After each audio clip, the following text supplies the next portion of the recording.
Bismillahirrahmanirrahim.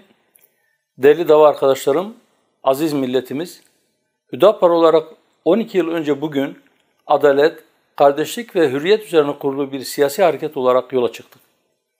12 yıl önce başlattığımız bu kutlu yürüyüş bugün daha güçlü bir şekilde devam etmektedir.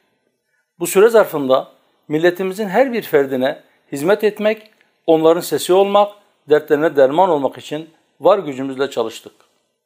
12. kuruluş yıl dönümümüzde bir kez daha şunu söylemek isterim ki Hüdapar sadece bir siyasi parti değil, aynı zamanda bir dava hareketidir. Bizim mücadelemiz adaletin yeniden tesisi, insanlığın huzuru ve barışı içindir.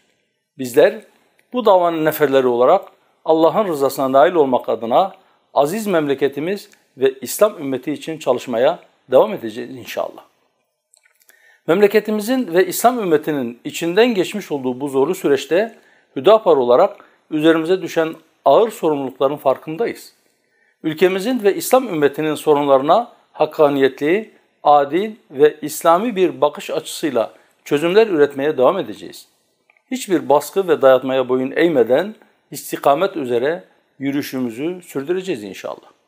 Bu vesileyle bize destek olan, inanan, güvenen tüm kardeşlerimize en içten teşekkürlerimi sunuyorum. Gelecekte de birlik ve beraberlik içinde daha güçlü bir şekilde çalışacağız, hakkın ve adaletin sesi olacağız inşallah.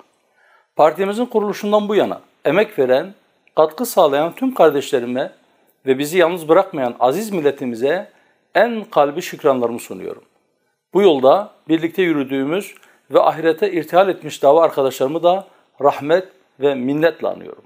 Hüdapar'ımızın bu kutlu yürüyüşünü bereketlendirmesini, memleketimize, aziz milletimize ve İslam ümmetine hayırlı hizmetlerde bulunmaya muvaffak etmesini Rabbimden niyaz ediyorum.